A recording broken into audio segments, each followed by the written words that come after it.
Alright, well, I just ordered all the parts I'm going to need. So I ordered hubs, hub bearings, and axle shafts from both sides. Came in at with shipping $280 for everything. Shipping was like $90, so kind of expensive for shipping, but it is what it is these days. So I'm going to go ahead and find a box and put all of the parts from this side of the car in the box so I can clean up this side. I'm not going to take the axle out yet because I don't want to drain the fluid out of the transmission quite yet, but I will get everything. That's pretty much ready to come apart. All I got to do is drop the lower ball joint and I can swing the axle out of the way. So I guess what I can do is, like I said, box up this side and then go take the other side apart, but that side's still in the sun, so I will do one side at a time. I'll get my tool broke down so that I can get everything ready. Now, I looked all over and it doesn't show a seal, so that seal must be part of the bearing. Yeah, I looked on the Hyundai website and there's no seal in the parts diagram, so it's hub, bearing, and axle shaft, so and train. So that's where we're at. So I'm gonna go ahead and pull the inner fender liner, box all this stuff up, put it in the car so it's out of the weather in case it rains again, even though it's supposed to be 90 for a few weeks. I'm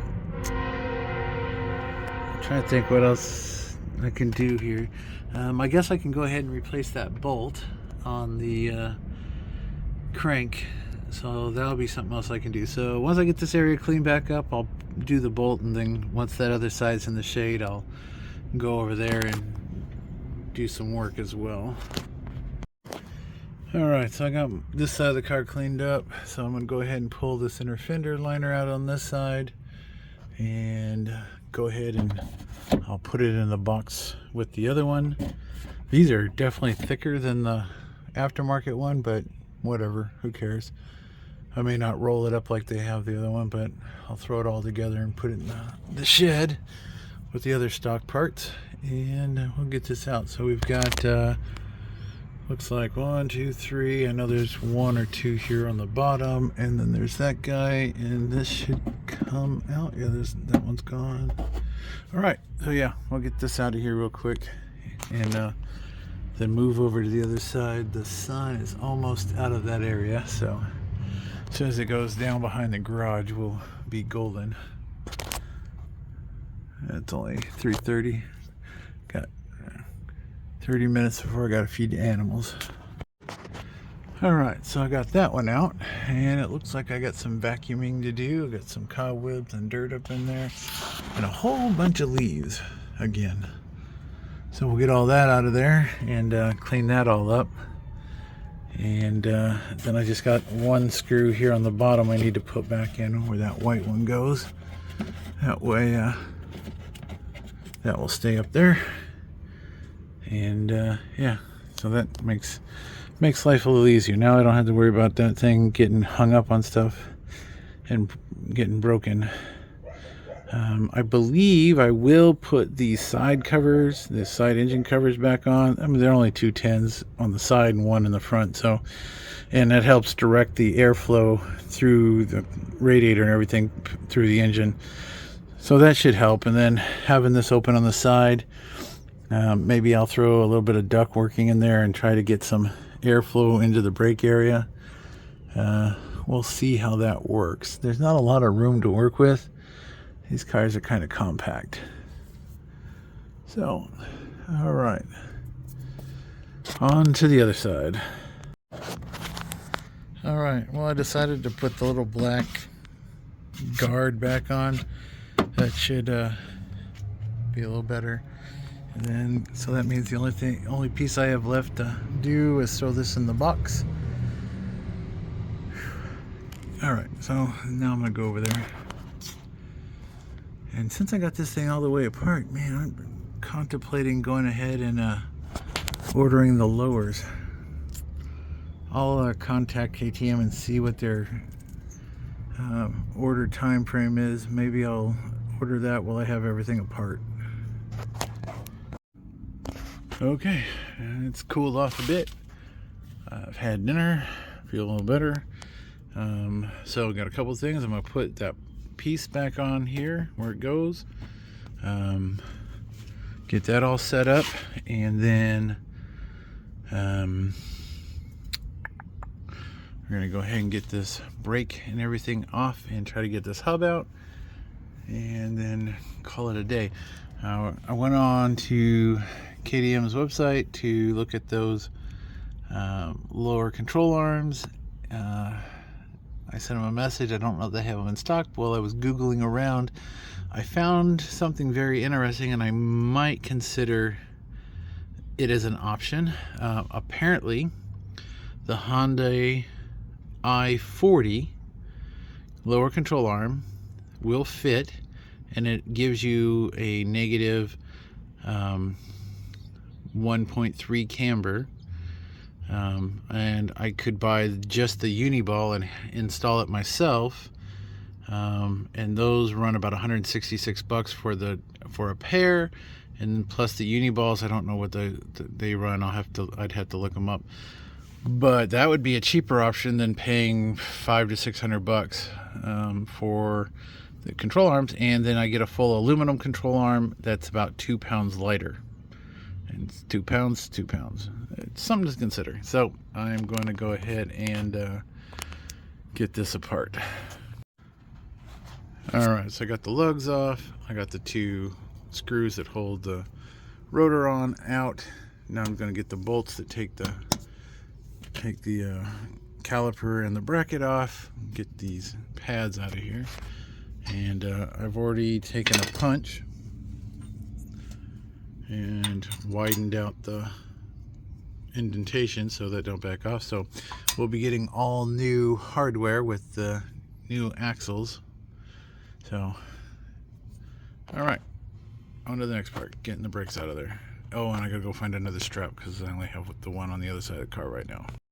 Well, that's interesting. So as I was taking off the upper bolt here on the caliper, I moved my hand, and all of a sudden this come flying off. And I'm not loosening this bolt, so I'm not sure where this came from. So I'm gonna throw that there until I get this apart, and then I'm gonna look back there. But I don't remember having that, unless that's no, I was gonna say it could be the wire for the anti-lock brakes, but nope, there's a bolt in that one.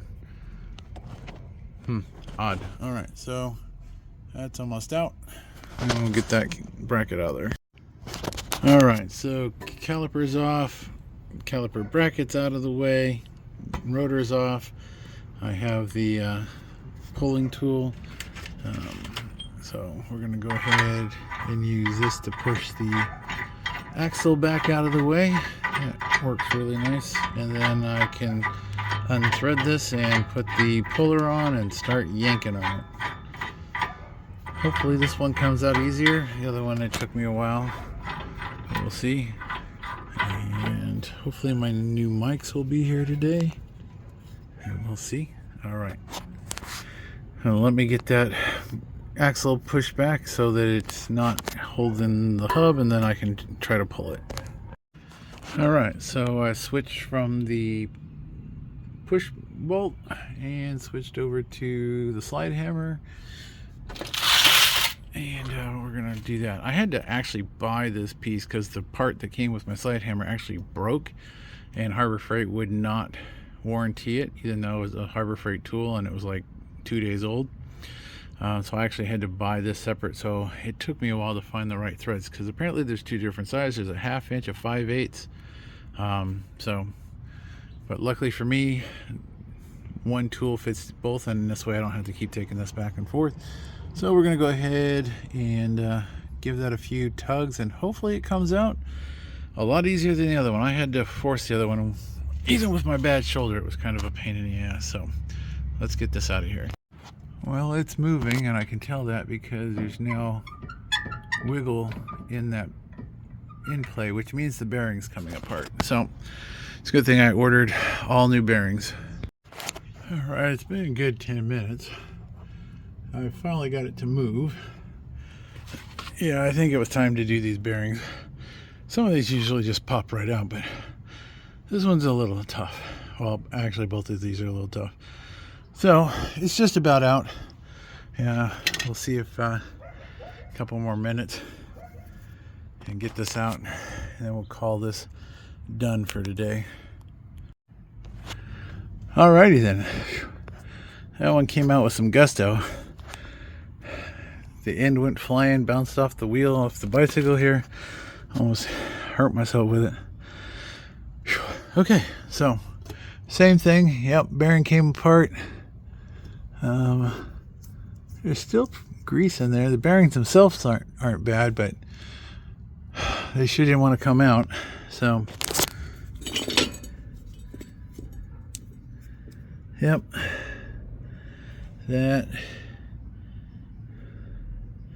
is definitely done for. So,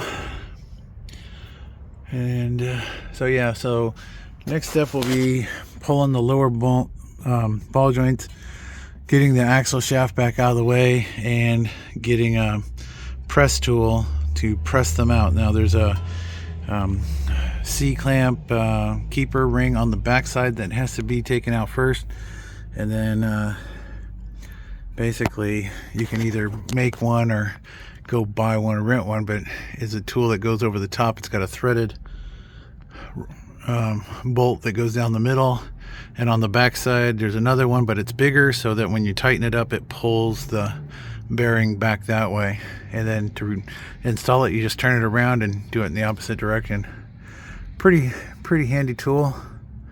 I had one, but it was a cheap one, so after a few hundred uses it got all deformed, and so now I just usually use the parts, or I just go rent one. It's easy. They have them at the auto parts store. All right, so we're gonna call this quits.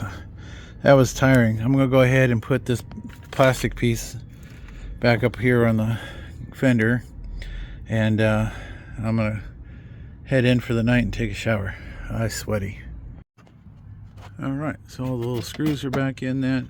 It's not going anywhere. All the other little screws that came from the fender liner I threw in the bucket there.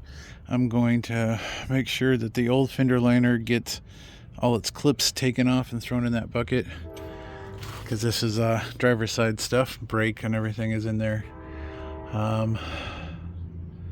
So it kind of was an unexpected day, but you know, what can you do? So tomorrow I probably can work on making the bracket that's going to hold this line up, so that it's not rubbing on anything. We can do that. And get these fog lamp wires zip tied up out of the way so I don't forget that.